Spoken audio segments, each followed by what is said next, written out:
Downing Street has said that Brexit trade talks are over and there is no point to negotiations continuing unless there's a fundamental shift in the EU's position. Boris Johnson says Britain should get ready for leaving without a deal on January the 1st after an EU summit in Brussels concluded it is the British who should be making concessions. Here's our Europe editor, Katya Adler. EU leaders had lots on their mind at this summit, the COVID crisis first and foremost. But eyes and ears here were also very focused today on Downing Street. How would Boris Johnson react to their demand that the UK must give way first if a trade deal is to be agreed? The answer? Not positively. It's clear from the summit that after 45 years of membership, they are not willing, unless there's some fundamental change of approach, to offer this country the same terms as Canada. And so with high hearts and with complete confidence, we will prepare to embrace the alternative and we will prosper mightily. Downing Street's clear message: trade talks are over unless the EU changes its tune. No chance, retorted France's Emmanuel Macron. Nous sommes conscients.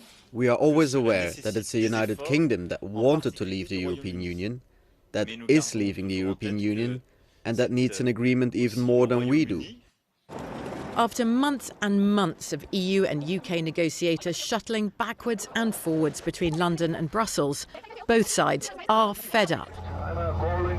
The key sticking point still in talks: the rights of EU fishermen to fish in UK waters after Brexit, competition regulations, known as the level playing field, and how disputes should be resolved if a trade deal is agreed. Angela Merkel said today the EU's chief negotiator would head to London on Monday to launch intense last-ditch talks. But this evening, the government said no. As things stand, there was no point. This flexing of muscles and ultimatum giving by the UK and the EU is hardly surprising at this stage. But is it the end of the road or political posturing before difficult compromises are reached? Concessions are going to be needed by the government and the EU if a deal is to be found. And for those who really believe in this deal, tonight feels like a case of so near and yet so far. Katya Adler, BBC News, Brussels. And our political correspondent Iain Watson joins me now from Westminster. So are these talks really over? Well, I think, Sophie, if you're to listen to the rhetoric coming out of Downing Street, you could assume that the door to further trade talks has been slammed firmly shut. We heard from the Prime Minister there saying that we could prosper without a trade deal. His official spokesman went even further and said the trade talks were over because the EU wouldn't change its negotiating position.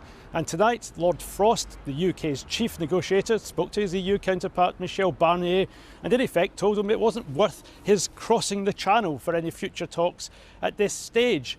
But it turns out that both men have agreed to stay in communication, probably by phone, early next week. So the door to future trade talks, in fact, remains slightly ajar. But the consistent complaint from Downing Street is that the EU simply hasn't got its collective head round the idea of the UK becoming an independent state.